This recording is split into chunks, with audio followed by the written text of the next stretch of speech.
you play point guard, just be even killed. Be even killed, yeah. You know, and so that kind of just rolled with me, and I try to stay the same, and I try to lead by example for the most part of them, of letting them see that I'm always locked in from the first second of the game to the last second.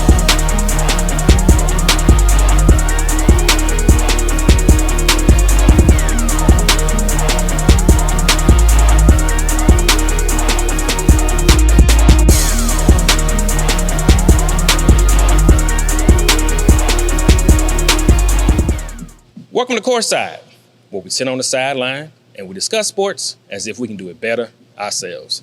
I'm your host, Mr. 300. You guys know my co-host, the Bay to LA. That's it. How you doing today, my brother? Man, I can't complain. Yes, sir. Man, I'm excited, man. You excited? We all excited, Same man. soup, just reheated. I'm back. If you want to do something different to it, just put a little cheese on top, huh? Yeah, what you said. Man, before we get started, man, any shout outs you want to give out to anybody? I have, man, listen, I got a whole laundry list man, let's hear, of man. shout outs. We got right? time, man. We're sitting so courtside. Listen, let me first start off with Ash, right? And Coach Lance, appreciate him sitting down with us, doing the interview. Yes, sir. My man Tyshawn, he doing big things. He gonna be out there in UL, So we're gonna see you there in the place. I'm gonna come out there and visit you, my boy. Tioga, Coach Gill. Fantastic season. Yes, sir. My man Jay Reed, Jay Reed so smooth out there. Yeah, you ain't no cop, Jay Reed. You there ain't you go. no cop, Jay Reed. Curvin. Listen, two-way player. I'm looking to see him out there, on that football field doing his thing. Shout out to his pops, senior. Peabody, Coach Smith. Yes, I'd be sir. remiss, if I didn't bring up his name. He done got another one just like the other one. Just like the other one. Nothing but excellence. So, chasing 12 now. Man, come on, man. That's all he do is win. And sometimes it's just good to be around winners. That's it. In life. That's it. They got a young player out there, Blake. Yes, sir. Corey Blake Jr. Hey, he's something special, yeah, man. he is. Sky's the limit with him. Shout out to Malachi, steady dunking on people. Yeah. Look out for number 35, Holden, the young freshman. He going to be exciting next year. So I'm just fired up, man. Yes. I'm ready to get into the main attraction while Yes, we're sir, here. man. Yes, man. You and me both, man. Like we do always on Courtside, whether it's athletes, former athletes, current head coaches, former head coaches. It doesn't matter. And today, it's no different. The man of the hour here is a pillar in the community here in Marksville, Louisiana. He played at Marksville. He's the first-year head coach. He done brought them a state championship. He can't do any wrong. Courtside, help me welcome to the show, Marksville head coach, Coach Oki Benjamin. How you doing today, Coach? What's going on, man? Appreciate y'all for having me. Man, before we get started, any shout-outs you want to give out to anybody? Just to the entire community of Marksville, Vols Parish. Just appreciate y'all supporting us throughout this year, man, and being there and representing us in the Dome this year. Yes, sir. And I want to shout out the Marksville community as well, man, because, man, being at these games, man, and it brought back those memories from high school, man, when we used to play against you guys in high school, and it was kind of like a little rivalry there. They would beat us all the time, though, because that's when Mingo was playing and everything, man, the gym would be packed, man, the crowd would be in here, man. That's why we wanted to do this interview right here, man, to kind of bring some of that back, man. Like I say, shout out to Marksville, man. The crowd is unbelievable, man. It's same way it was 20 years ago, man. But let's jump off into the interview, man. First of all, again, congratulations on winning the state title this year, man. So let's talk about that moment, man. When that buzzer sound and you guys had won the game, what emotions, thoughts, ideas, what was going through your mind and body during that time? Relief, man. That we did it, man. It was a lot of expectations for us coming into the year with myself and Armani joining a team that was already championship made. And for us to kind of, work those kinks out and, and try to put it together, man, it was huge for us, huge for our parish. It was just exciting, man. Anytime you can win a championship in anything, man, it's an exciting time for us. And you're right, man. You say relief, man. Like I said, and when that buzzer sound and I seen the video footage and you hug your son, I was like, yes. Like that was the moment you was like all the late nights, all the film study, all the getting on your players, talking to your coaches, coming up with game plan. Right. All of it was let out in that moment, man. And that's a good feeling to see the fruits of your labor work. You know what I'm saying? And not only work, but it worked in the first year. So let's talk about that first year. Yeah. Why is it so important to win it this first year? I mean, I think it's more important here because of the expectation that it was. Me and Armani at a Vols Charter, losing in the state championship game last year there, and then Marksville losing the state championship the night after us. Gotcha. And it kind of just like made sense for us. And as far as the adjustment of me coming here, man, it was easy. It wasn't that. I mean, those guys been around me and Armani, and me and Armani been around them all our life. They've done little league together, basketball leagues together. So those guys always knew, each other. Yes. So that wasn't the part. It was just more of me aligning them up, understanding that it was one basketball for all the talent that I had, and that it's going to be sacrificed not by just one player, but all of them. And understanding that we're going to find the hot hand, and one hitting, we're going to ride that person. The other one's got jobs to go do on the other side. Yes. And so, man, they bought into that, and, we kind of allowed us to become champions that we are today. Yes, sir. Yes, sir. Let's talk about, being at home and winning, It kind of reminds me of, King James. Come on now. Sometimes you got to go back home. It's so much sweeter when you win at home. Right. Tell me what are some of the things that you went through, or your thoughts as far as having your son being here and being like one of the main anchors to the team as far as getting everybody set up, being the calm during the storm. Can you just speak to his pedigree, because the way he performs, that looks curated out there. Right. It looks like this is purposeful. Right. Can you speak to that? A lot goes to him, and a lot goes to his teammates as well. I think he doesn't have this monster kind of attitude about himself. He kind of even keel, way laid back, and so his personality kind of helps him through that. And he's always kind of even keeled through everything, and that's just him in general. At home. Right. Sick, like the boy be sick and he don't even say nothing. You got to go in there like, you all right? Something wrong with it, because he's sweating through. But man, he's just a great kid, man, and he's selfless too. The most important thing always been for him was winning, and that was kind of he's a kid that comes from two parents that played college basketball. There we go. He understood those emotions at a very young age. His godfather played basketball at Northwestern State. One of my other best friends played football and basketball at McNeese State. And so we've always kind of had him around a circle of people athletically that knew what it takes to win, to give him those emotions at an early age to now allow him to ultimately be what he is. Yes. Right, because, when I was looking at him, I was like, not only does he have the physical skill, but he just imposes his will out there. But everything part comes from me, man. Come on now. Big old shoulders right here. I'm gonna have to look at some of them old footage. He just looked like a man child out there, and I like to call it. To me, it was a dynamic duo. Him and number 24, Small. So smooth out there. The handle that he got out there, just a general out there. And those boys, man, they really handle their business out there, man. Right. I was impressed, Very impressed, yes. Very impressed. And like you say, man, you guys, they grew up around each other. They've been knowing each other since they were little. You was at the charter last year. They was here. But let's talk about that integrating him into this system, this offense, because we know when you have players coming in, you have different star players, different people get certain shots. Was that a hard adjustment, or did his personality, like you spoke on, or did them knowing each other all these years just played a part in making the transition smoother? I think it's a little bit of each one of their personalities. His the most because he's the senior of the group. The other ones are juniors, and he was okay with taking the back seat, honestly, because ultimately he cared about winning, and so did those other guys. At the forefront of all of them was winning. And when I talked to them about it, the first team meeting that we had it in the circle, and I said that if we win, all of you guys are going to get what you deserve out of it anyway, because it's easier for me to sell what each one of you do to a winning team compared to selling what you do to a team that's not winning. Yes, I got you. And so those guys understood it, man. Those guys, and look, this is the honest truth, man. We could go get pictures. Those guys have always won together. Always won. Anything that they've done, from Little League to soccer to flag football, like those guys have always won together. And so this was just... it was easy. It was easy. Man. But I like what you said. He was willing to take a back seat. Who do that sound like? I don't know. It sounded like Wade when LeBron came to Miami and he was willing to take that back seat and win no chip. But in sports though, so this is the thing too though. Bring it home, coach. When we say take the back seat, right? Yes.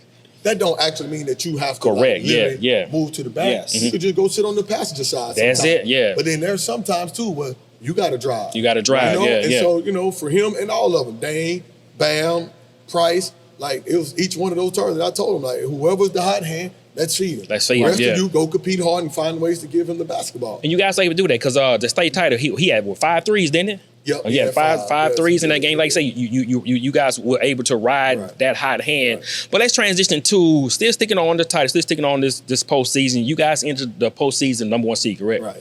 So let's talk about how what did you guys have to do as far as the coaching have to keep your players locked in, even though you guys had that first round bye, and not necessarily harping on whoever we get is going to be a lower seed, and they may not be as good as us, and we're playing at home. The crowd is going to be there. Instead of taking it for granted, what did you guys have to do? Oh man, day-to-day grind. Again, like we have this thing that we would try to win today. Every day that we're on the court, we try to win that day. That's the most important day for us. We don't look ahead. We don't look behind us. We just want to win today.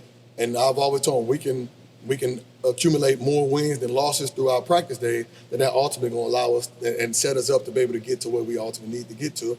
And so when we had the little break, man, it was more about us just cleaning up our mess. Cleaning up ourselves, allowing us to be the best version of ourselves on the court. And then we also had this little thing about it that we was on a revenge tour. Me and Armani losing at the Falls Charter last year in Marksville, losing the state championship game, their game after us. So we was all on this revenge tour. Like we remember that feeling. Like we looked at the state runner-up trophy and we all kind of talked about how lighter it is than the state championship trophy. So we just kind of made it for ourselves that we wanted a revenge tour. And how to do that is we got to work these days. Gotcha. And you guys like to do that, man, because like I said, when you guys came out in the second round, you guys came out here and did your thing against St. James, wasn't it? Second round, it was St. James. And you guys came in and did it. And the third round, you guys took care of French Settlement. And you guys handled business, and it showed as far as the level of commitment, the attention to detail, what you preach to your players about coming out here and taking care of your business when you're supposed to. So again, kudos for that, because you guys was locked in throughout the whole entire playoffs. I want to take it back even further than that. I want to take it back to the regular season. Come on, let's get there. I want to take it back to Ash. Come on now. Peabody. Let's get it. Natchitoches?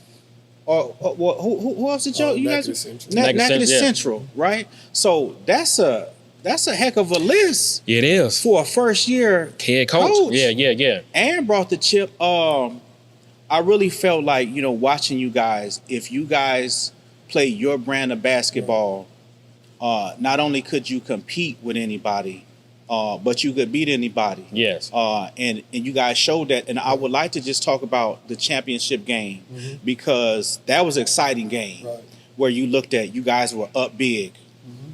The team came back. They took a lead. They didn't take it long. And then you guys did something.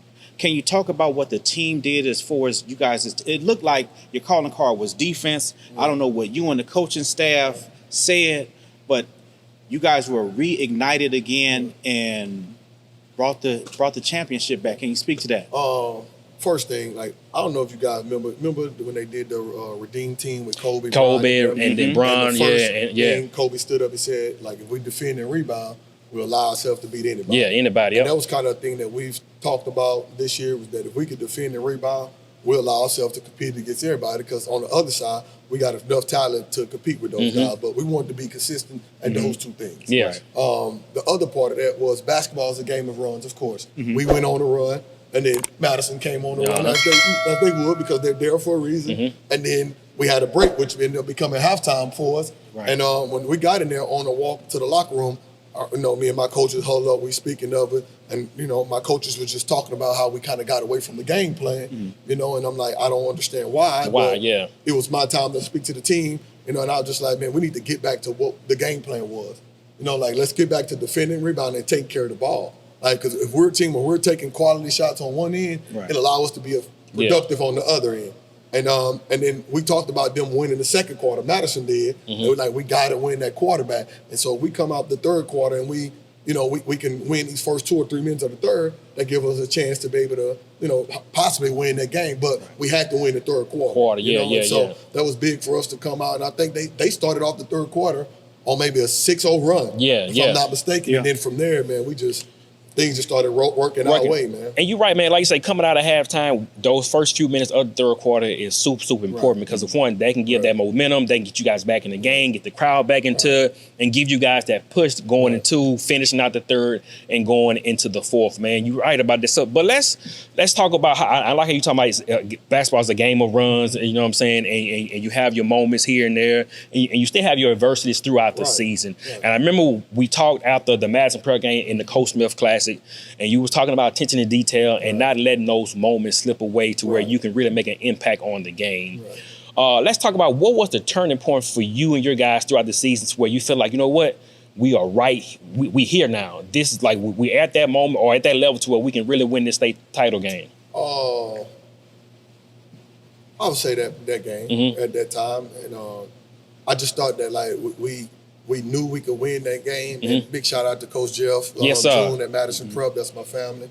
But we thought we had some moments of that game that we should have won. Yes, and we didn't. And so when we got back to film, we looked at it. The team understood it. We started. Matter of fact, the players started counting the missed opportunities that we had as a team. Yes, and that woke them up. We realized like if we do this better, then man, it is. You know, and for me and my coaching staff, like we walked out of film feeling like, oh, we about to get better because the players took over film for us, and that was kind of the turning point for us. And then I think we go a week later, we play a Vols that Tuesday, won, and then we end up going play Huntington at Calvary tournament, and we took care of business there.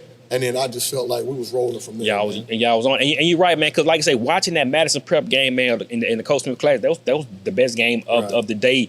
Like I say again, Marksville showed up. To me, it was like a home game for Marksville. Yes. But the way you stayed locked in, whether the game got tight, you guys went up, you guys was down, your demeanor and your attention to detail never changed. And when you guys started the playoff run, I definitely seen that from your team. And that's me, just my point going background, man. I remember at a young age, coaches used to always tell me never too high, never too low. Yes. And I, young, you're kind of full of emotions, right? You cry after your first loss. You're excited after the win. Yeah. And I remember my coaches at a young age always tell me, just, you play point guard. Just be even killed. Be even killed, and so that kind of just rolled with me. And I try to stay the same. And I try to lead by example for the most part of them, of letting them see that I'm always locked in from the first second of the game to the last second of the game. Yes. And so that's a part of me that I want them to buy into as well. And they did. They did that. Yeah. I like when you touched on that perspective, because basketball is just like life. It's all about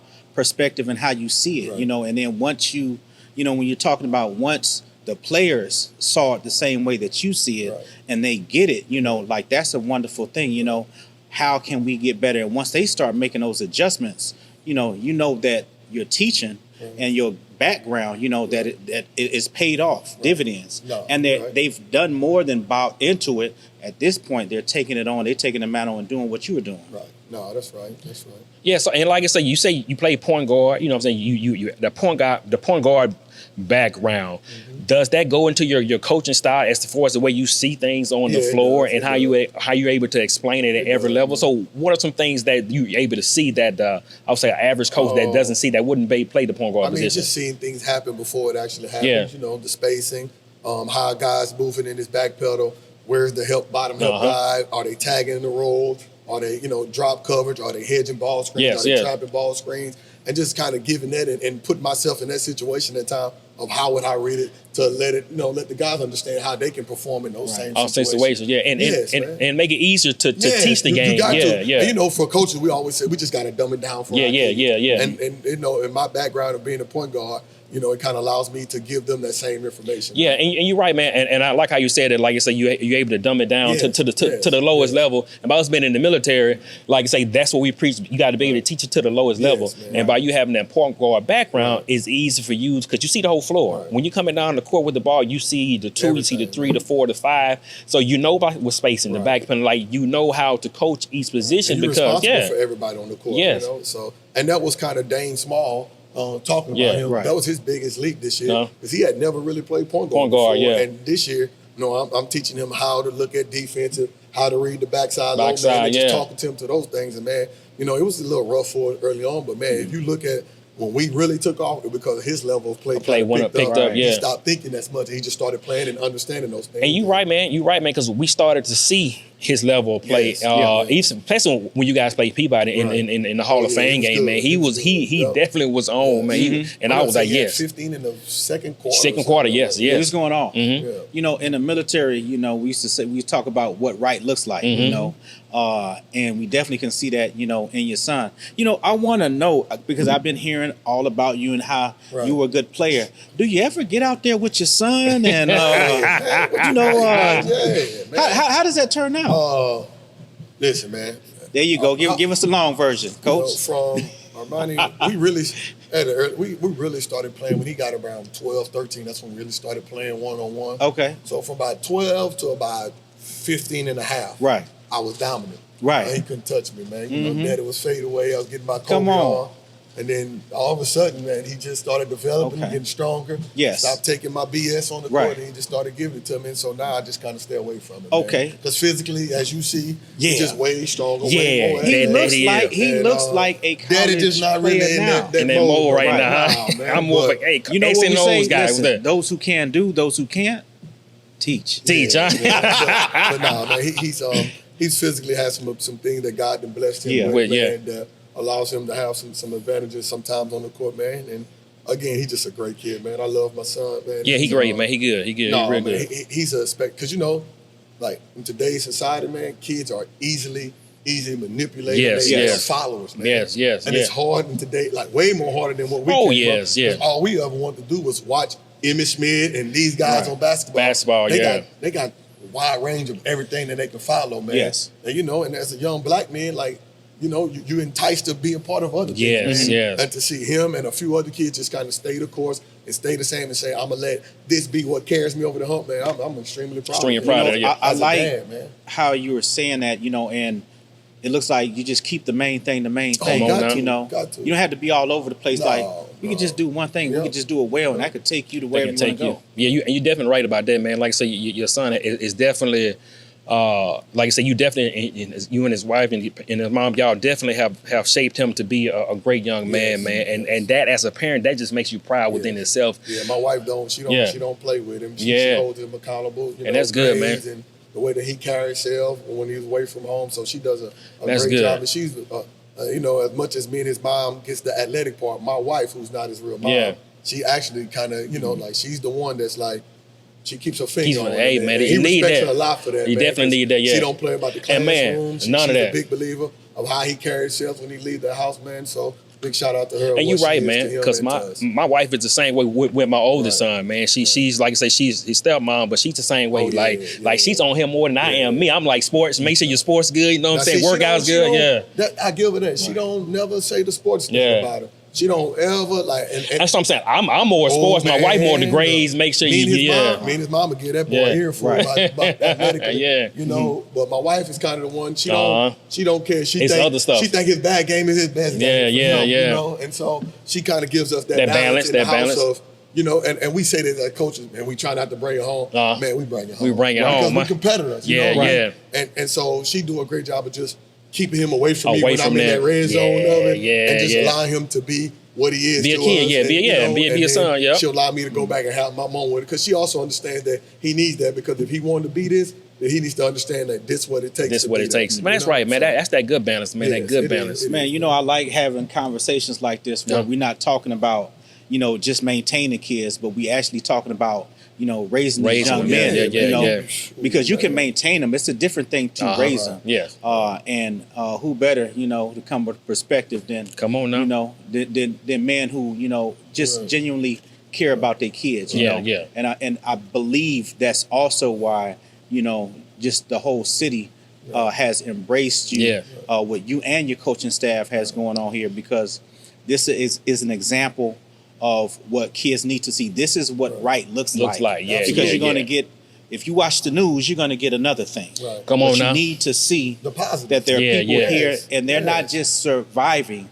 They're actually out here thriving and ultra successful. Yeah, so you're right, man. And Coach, and we're still sticking with this with like you say, your community has accepted you or whatever, which they always accepted you, but for what you're doing now, and it's been word that you've been making your names to be kind of like the best head coach in Central. I don't know if you've been hearing that. Man. There's Coach Smith. Man. Yeah, it's Coach Smith. Man, Coach Smith is the goat of this. Man, him, Jeff Jones, man, them dudes, man. Coach Smith, 11 state championships. And I remember on the podcast we talked about consistency. Consistency, yep. Man, this man been winning for 40 plus 40 years. plus years, yeah. Man, it ain't nobody in the history of Louisiana basketball who ever come close to Coach Smith. And you exactly and right so, about that. I don't want to be that like. Let's not knock what his success is, ultimately is. I'm just happy to even be mentioned. And that's what I wanted to get to. Right. As far as being mentioned in that conversation. But as far as him, man, Coach Smith is the GOAT of this, man. And it's never, man, to see that man on the sideline still move, still love basketball the way he does, man, that's all respect to Coach Smith. Yeah, because when he had that jacket on, listen, he was looking good. Man. Looking good, talking well, you know. Come on now. True champion. True champion, man. And a pillar. A pillar of the community, absolutely, you know. man. And he's a math teacher.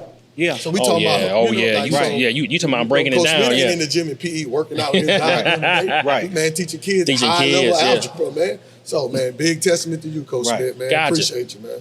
Man, so let's talk about this, man. So what would you tell a young athlete coming up who want to be successful and on the high school level and on the college level? What is the level of difference that they have to compete at, and what work would they have to put in? Man, it's not even the kids, the parents.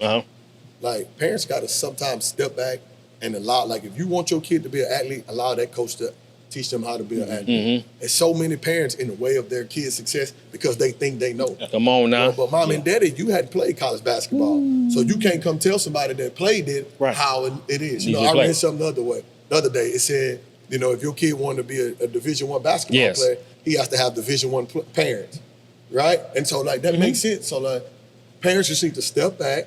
Like, if they put a coach in place to be able to coach their kid, let that coach them. Right. Like, let us coach them. Because one thing that is a false narrative is everybody think their kid's a college athlete. That is true. That is not correct. Right.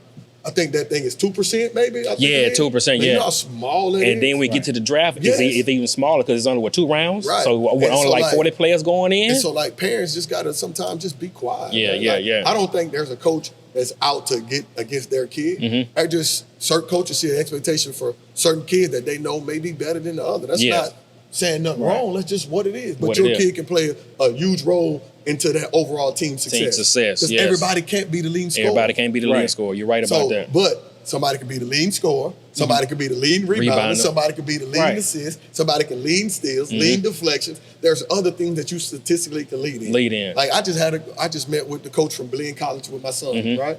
And we talked about this. My son, this is my son first year ever leading his team in scoring. Wow, ever. In anything he's ever done. His first year ever. And so, but I've never talked to him about having to be the lead scorer. We talked to him about playing basketball the right way. And treating the game the right way. And whatever you get out there from treating it the right way, that's what you deserve. Yeah, you're right about that. And so, like, I just wish sometimes parents would just trust the coaches and leave it. And I'm not saying that's my issue. Yeah, I understand. But I hear a lot of situations from coaches and parents wanting to get in and get this. Just back up sometime and let that. All we ask you to do is just get them here and let us coach them. Well, you know, it's normal because we see this. I mean, how many times have you been to the hospital? You go in there, you know, and people trying to tell the doctors and surgeons what to do. But it's worse in basketball because everybody in the sideline think they're coach for some reason. Man. And like, that's just unfair to us. Yes, it is. Because we are guys, all of us, speaking for all the coaches, like, we really work on this. This ain't, I don't think nobody just do this just for fun. No, because it's a lot goes into it. Time with other people's kids and take other kids, you know, take their responsibility, man, that's a lot. And so, like, I just want parents to just back up. And if you want your kid to be this, then show them how to be it. You know, like, just show them, guide them, put people in front of them that can help you get them there. I think another thing that people miss, too, is character. Right. You know, thinking that it's all about playing sports. Right. Listen, it ain't all about just having talent. Because if your character is bad, somebody with less talent will start and play over you consistently. Yes, sir. You know, we just went to a Pelicans game. Listen, yes, sir. Everybody that you see at the next level, yes, they're all good at a high stage, but everybody ain't Michael Jordan, Kobe, and LeBron level. Some people are there because One, they're a really good player, and they got great character. Come on now. Matter of fact, I think that was Paul Pierce the other day was talking about Patrick Beverly. Like Patrick Beverly was averaging like 40 something, in high school. High school. You know, and then he went to Arkansas. Like, cause I remember him watching him in Arkansas. Want to say SEC Player of the Year or first team All SEC. And then when he got to the league, he had to change his whole game to stay in the league. But that's still everything in sports. Not everybody become the same person they was in high school. You're right about that. Your role has to change. It has to change, and it's got to be able to reflect winning. Yes. So that's the thing. And so one of the things that I tell my kids now is that, like, what you are in high school, college coaches don't care about that. They don't care about that. Because you also got to restart your whole game and you can step foot on that cap. And you're right, man. You got to be able to do something different that you've done. And I told my son that this past, we were just talking a couple of weeks ago, because he plays football for UL, and I'm like, what you did in high school, like that got you to where you at. But it's over with now. Like you got to hit that reset button and create a whole new look, whole new game for yourself. So that's definitely a good message to the kids. No, once you leave high school, it's over with. It's over like with, it's like now going to college, you starting over all over again. And you know, for me, like, you know, we play high school ball together, and you hear this all the time for people on social media. They always say I was a better college basketball player than I was high school. Well, I was actually the same player. You know, I just played with, you know, guys that averaged, Mingo averaged 24 games. Wesley averaged 20 plus. Wesley, You know, Caleb and Zill averaged 20 something. But if you go look at that, I was either second or third scorer in them years. And so I was just never exposed widely because of that. And then when I got to college, like, my coach gave me the ranks of being able to do that, but I feel like I was always the same basketball. Man, you're right, man. Boy, you name out some players that they used to give us hell back in the day, man. Hey, boy, because Wesley there, man. Wesley, he used to get out there and get buckets, man. Mingo, all of them, man. Boy, Mingo jump out the gym, man. That's it. Number 11, that's his nephew. Oh, for real? Man. That's why he was number 11. Number 11, for me, man. That's, man, you brought back some memories, man. Some stuff I do not want to remember, man. Yes, man. All right, Coach, man. It was a great conversation, man. But before we go, man, we want to leave you with something, man. Man, we debated about this, man, and we want to give you Courtside 2026 Coach of the Year award, man. That's it. Man, for your hard work and dedication, man. The impact that you made on Marksville, but not on Marksville, but on Sinlot and all the coaches here in this area, man. You're a great coach, great individual, man. I think a lot of people look up to you, young and old. So whatever you're doing, man, just keep it going, man. Man, I think the biggest thing is what you guys said, to be recognized for doing things the right way with the kids. Like, that's always the head of my forefront, man, of trying to set the example for them, be an example to them, as far as letting them know that, you know, small town Marksville kids wouldn't have made something of itself and come back home to impact them. And I have a few of those guys that hopefully in the next couple of years are going to go away, go play college basketball. Hopefully they can return and help me continue to build this. Yes, sir. For sure. Man, before you go, man, I want to show the people that award real quick, man. 2026 Courtside Coach of the Year award. Yes, sir. Appreciate y'all. Yeah, y'all gonna clap it up for. That's my players in the background, man. Hey, dang, what you say, Aura. Man, debate before we go. You got anything you want to leave with Coach and the people? Man, listen, hey, Coach, it's good just to see a stand-up guy, you know, who genuinely cares about the players, and you can see that everything is organic. I'm quite sure that you're going to be successful next year, and we're going to be here for it and continue to support, you know. That's about it. We'll be back again. Yes, y'all, man, I appreciate y'all, what y'all do, man. Y'all open Sinlaw up to give, you know, the state a new perspective of Sinlaw for me, LB, Coach Smith, yes, sir. Tay. Like, we work our tails off. Yeah, y'all do, man. Y'all definitely do. Sometimes that stuff go underneath the radar. We're not asking to be seen, but you guys open it up for us and our players to, you know, to kind of get more exposed. So I appreciate y'all for opening that window for us as well, man. So yes, sir. Keep doing what y'all doing. Anything that you need from us, then, you know, we're there for y'all. Gotcha, man. We definitely appreciate that, man. All right, guys, you've been listening to Courtside, where we sit on the sideline and we discuss sports as if we can do it better ourselves. I'm your host, Mr. Andrew. You guys know my co-host, the Bay to LA. Hope you guys have enjoyed yourself. See you guys on the next one.